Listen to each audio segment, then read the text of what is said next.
from zero to hero ya. Itu dari nol merintis di Jakarta, ditemenin ayah yang luar biasa, diantarkan. Menurut saya ya, kisah yang inspiratif ya.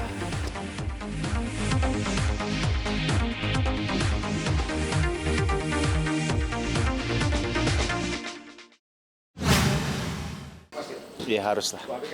Artinya dengan kita menikah adalah tanggung jawab kita pasti semakin bertambah, di mana masih ada tetap orang tua yang harus kita hidupi, kita nafkahi, dan ada istri yang saat ini sudah menjadi bagian dalam hidup kita juga. Ya saya sih justru semakin semangat ya, artinya ini juga semakin berat tanggung jawabnya, artinya semakin berat tantangannya, semakin semangat lah saya dalam menghadapi kehidupan nanti gitu. Yang pasti dia sangat support ya, sangat support dengan apa yang saya lakukan dan selalu mendoakan saya di setiap langkah yang saya lakukan gitu. Saya ngerasa bahwa untuk mencari nafkah sebenarnya tanggung jawab saya, tapi cuma memang Dede sudah bilang bahwa dia tidak akan mungkin meninggalkan dunia entertain. Ini tetap akan dilakoni, dijalankan. Cuma mungkin intensitasnya aja yang berkurang gitu. Tapi ya bagaimanapun setiap jalan yang saya ambil, saya selalu minta doa yang namanya doa dari orang tua. Dan sekarang bertambah orang yang mendoakan saya, yaitu istri saya, yang selalu mendoakan saya setiap jalan yang saya ambil atau jalan yang saya tempuh. Ya betul, dan saya percayalah Dede bisa melakukan keduanya dengan baik, bisa seimbang, tahu mana yang harus dilakukan, tahu harus menempatkan posisi di mana dia menjadi seorang istri dan di mana ketika dia menjalankan profesinya sebagai seorang penyanyi. Ya kita jujur, kita masih meraba-raba ya, kita masih belajar, masih dalam tahap proses ya. Ya masih banyak hal-hal yang kita lewati, tapi yang pasti kita memang dari dulu sudah berkomitmen. Beberapa hal kita berkomitmen, kayak misalkan kita saling terbuka terhadap privasi masing-masing, walaupun kita nggak saling pengen tahu privasi masing-masing gitu ya. Lalu pentingnya komunikasi, saya selalu tekankan untuk selalu terbuka, saling terbuka apapun yang dirasakan, apapun yang dialami. Dan satu lagi soal keuangan ya, saya sepenuhnya percayalah insya Allah keuangan saya insya Allah dengan di-manage oleh istri saya ya bisa setidaknya menjaga lah agar secara keuangan, secara materi kita tetap stabil. Saya percayain Lesti lah. Jadi Lesti menteri keuangan saya nanti. Sebenarnya itu seru-seruan aja. Bukan berarti kita aplikasikan, itu cuma janji ya buat lucu-lucuan. Karena pada akhirnya apa ya?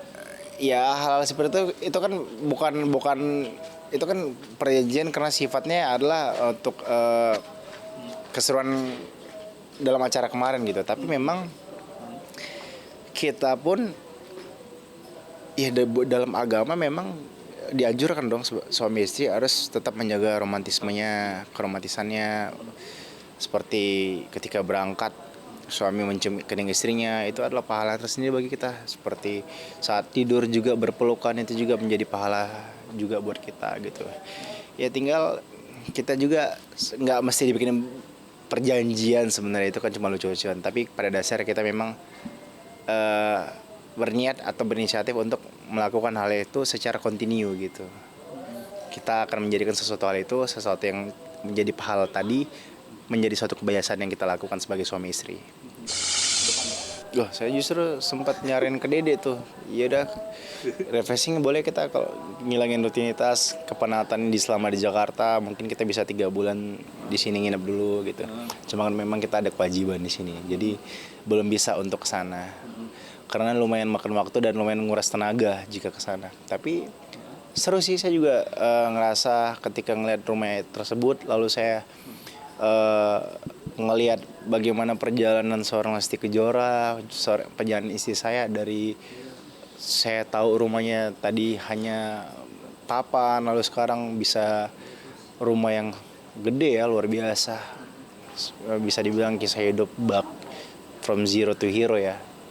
Itu dari nol merintis di Jakarta, ditemenin seorang ayah yang luar biasa, diantarkan ketika bekerja, didoakan, lalu sampai pada akhirnya anak ini bisa mewujudkan semua cita-citanya, menggapai semua impiannya. Itu menurut saya kisah yang inspiratif ya gitu. Dan ketika saya juga datang, saya lihat juga rumah itu bisa menampung keluarga besar Dede gitu. Masya Allah, itu salah satu hal baik dari seorang Lesti, salah satu dari sekian banyak hal baik dari Lesti Kejora yang bisa kita contoh gitu ya. Gitu. Iya, bagaimana dia tetap bisa humble dengan siapapun di posisi dia sekarang. Lalu em, tidak melupakan orang-orang terdekatnya dulu yang selalu mendukung, mensupport dia, mendoakan dia sampai sekarang. Dan eh, anaknya masih pengen terus belajar gitu, walaupun diberkahi atau dikaruniai sebuah gift ya gitu. Ibaratnya ini anak punya suara yang bagus, tapi dia tetap terus berusaha untuk mengasah dan mengasah lagi supaya kemampuannya semakin bagus. Yang pasti kita nggak bakal tinggal di rumah kita dulu ya. Walaupun memang saya sudah persiapkan rumah itu untuk Dede, tapi memang Dede juga ingin rumah itu, eh, rumah yang kita beli dulu itu rencana memang kita kasih untuk orang tua kita masing-masing. Jadi memang Dede pengen berjuang dari nol. Kita rencana insya Allah kalau ada rezekinya kita akan, mudah-mudahan kita bisa bangun rumah lah sesuai dengan konsep dan keinginan kita. Ya kita lihat nanti lah. Ya pasti saya pengen rumah yang nyaman untuk ditempati, yang bisa membuat bukan hanya penghuninya tapi juga tamu yang datang juga bisa nyaman, bisa betah gitu di dalam rumah saya.